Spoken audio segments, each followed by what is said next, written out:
while I agree na yung meron kasi doon sa study na nabasa ko lang. Ano nakalagay doon? Well, marami kasi na disillusion both mga magulang nila as well as yung mga bata na gusto nila meritocracy, yung merong mangyayari sa kanila para lalo na kung may mga maliliit silang anak doon sa mga bansa gaya ng UK, Canada o Australia, ganyan.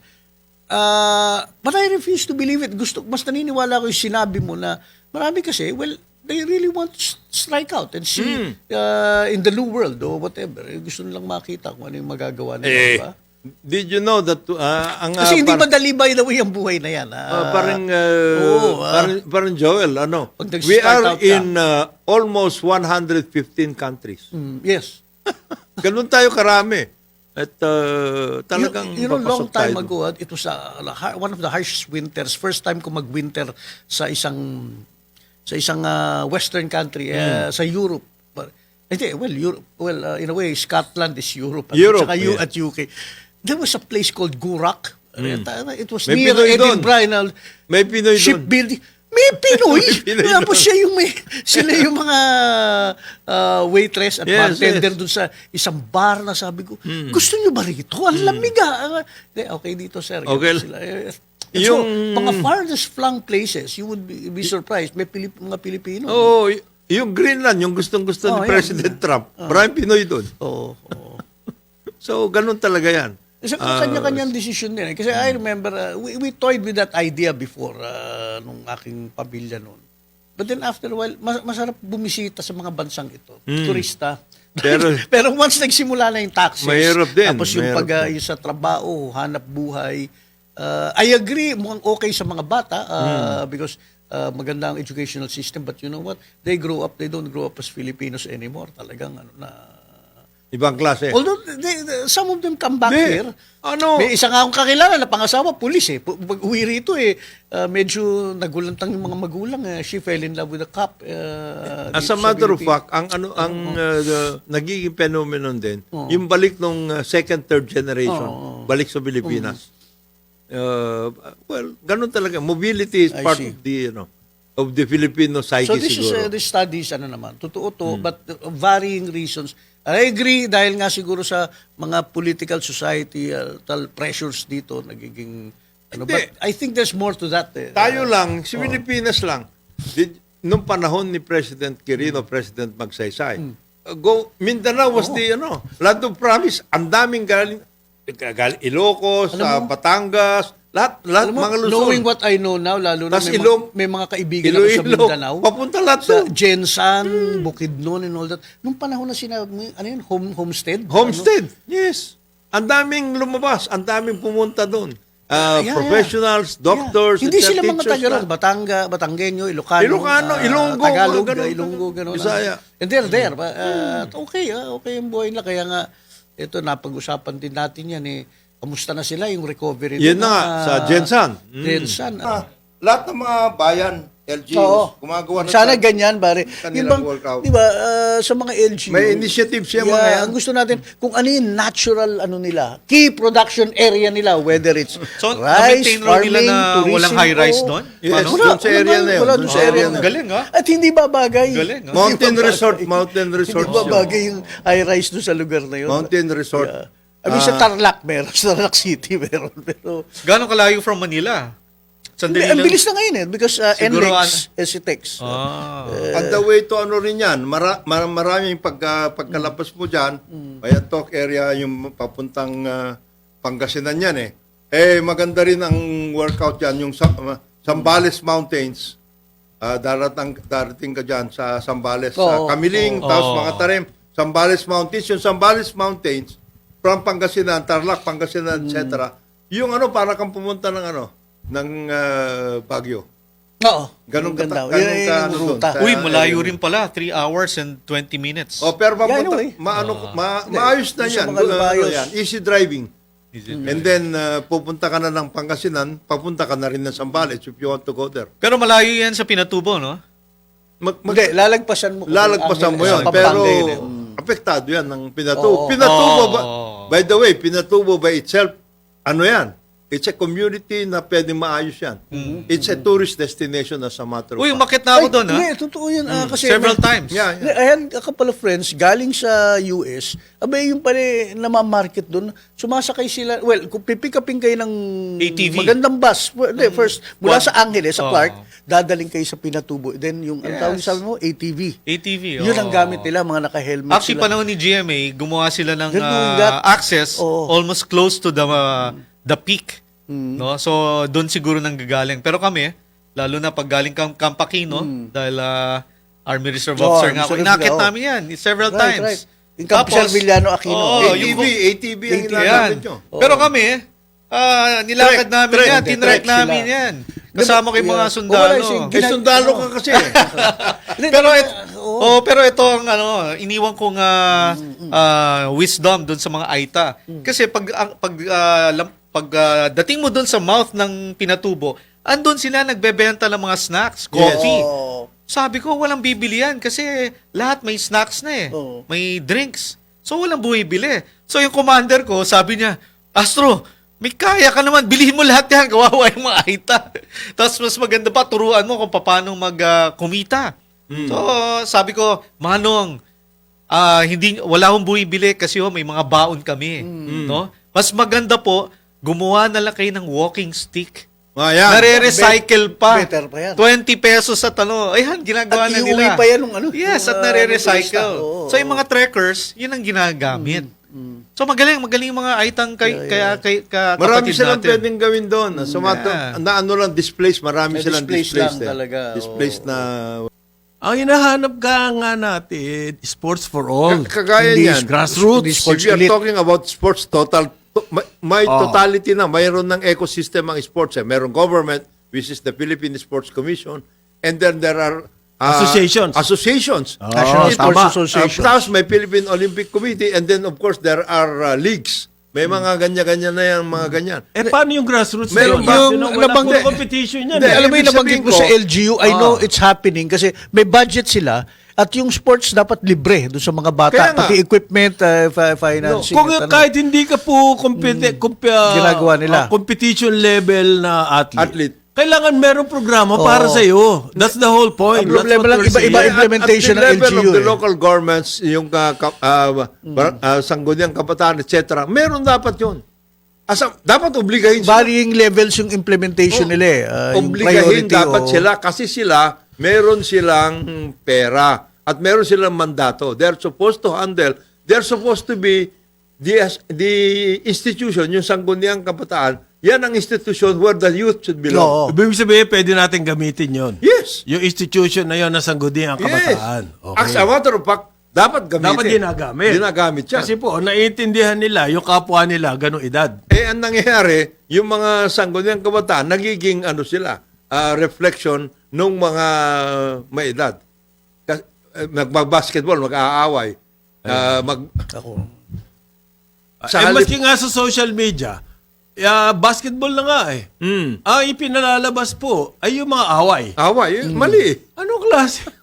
Napakaganda. The beauty Oo. of sports. Yung po ang dapat Lagi ko ilabas. nakikita sa YouTube, kahit sa PBA, yung mga coach na nakikipag-away sa referee, ayaw makipagkamay sa Mga kapwa ganun eh. coach Hindi, o kasi player. Ang Intensity. sama. Ano yan eh, character ng social media. Isa si best yan, dress Yung nga na kailangan coach eh, kasama clickbait dun eh. Mas gusto Oh, ng yung- tao yung panoorin yung, clickbait. Clickbait. Clickbait. I have to admit, it is Ang napakasarap ba yung a good play sa basketball? Magandang pasa na nag-screen na good play. Ang ganda panoorin. may eh. ganun naman. Pero mas gusto panoorin yung mga magbabakbakan, magsisiguhan, magsusuntukan. And then, mayroon din suggestion kapon si Astro, and I think this is good. Yung Citizen Service Act. Okay. Yeah. That will combine. They want to revive that nga will eh. combine yung ROTC kind of training. Nasa at saka LEDAC na service. pala nung una yun. Meron na dati, yan. Nung start nung Maski na noon administration. pa. Ano ba nangyari dyan sa proposal? Nasira. Nasira kasi di ba binakbakan. nagkaroon ng shake-up sa sa gabinete. Pare, tsaka sinabi Oo. kasi that is militarization. Okay, that's Which should another not thing. be the case. Yung ilang bakit kongresista nga natin, ina-associate nila sa Militarization. militarization, yung ROTC? militarization of campuses. Reserve Officer. Sa'yo, okay. Nagsalita po itong itong Catholic Education Association of the Philippines. Okay?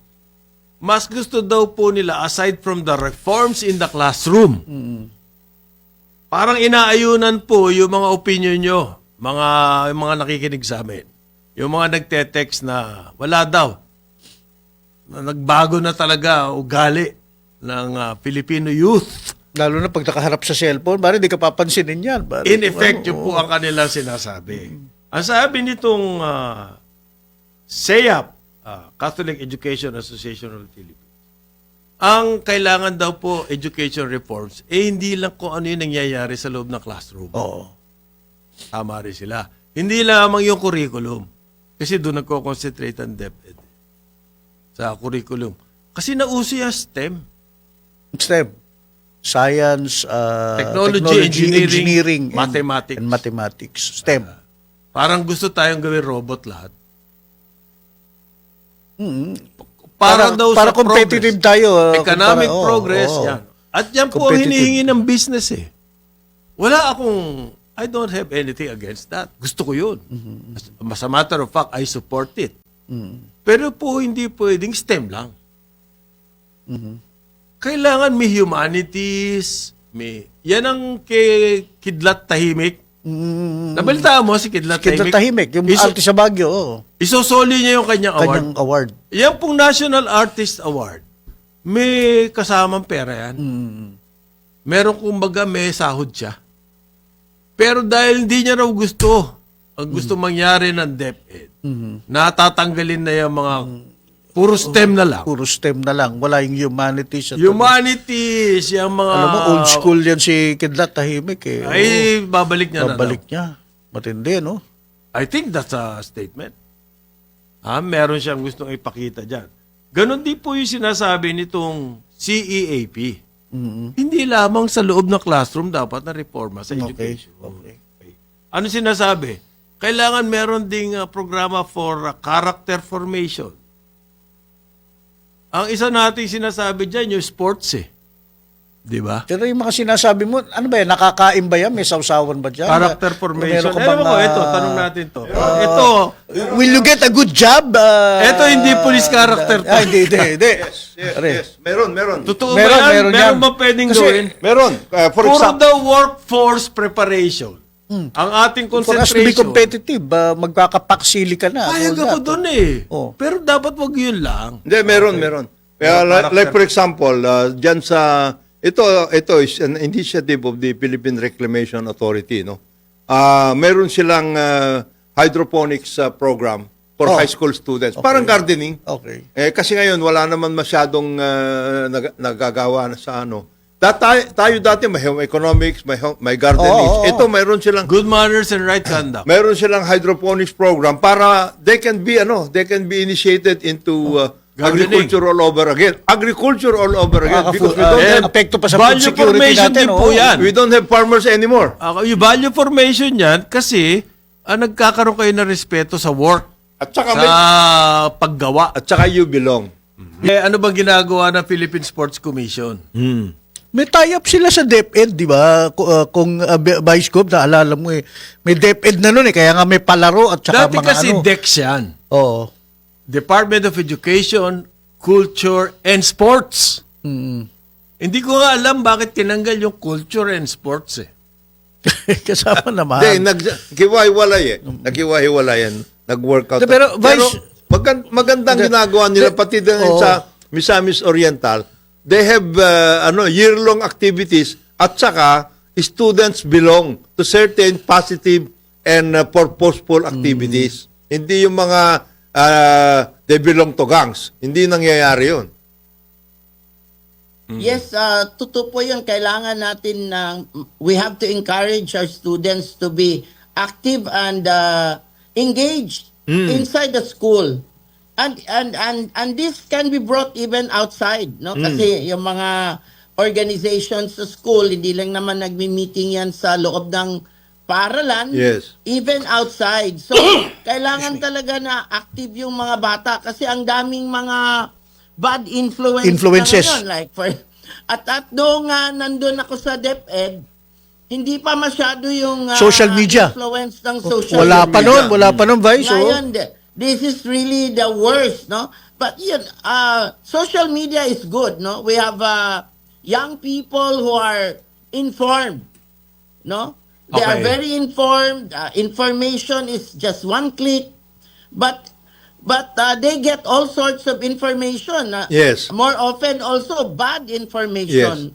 Eh, So, yung isa pang Vice, yung tungkol dyan sa sinasabi mo, ano naman ang ginagawa ng sangguniang kabataan? Yun ang isa pang dapat na ma-workout sa ating, so aside from the Nationwide. school base, yung sangguniang kabataan kasi, they have a lot of other programs as well. May pera yan. Sa LGU. Sa based, LGU. ano, oo. Aha. O ngayon, Joey, may tatanong lang ako. As a Vice Gov ngayon, ang mga LGU, anong pwedeng gawin dito sa regarding this problem? alam nyo po, very limited lang naman ang pwedeng gawin ng LGU. It's just giving of funding. Yun lang. Yun. Giving Wala kayong of funds supervision over the schools? support. Wala. Wala po. Walang supervision, although there is a school board. But sa experience ko, yung school board lang ay to divide the school board funds, where to allocate the money of the school board. But as to educational policies, well, hindi naman pwedeng pakialaman din yan ng LGU because that is already set by the Department of Education. Sobra-sobra na ang policies. No, ang dami ng policies na papasukan mo pa yan. Lalo yung gugulo. What about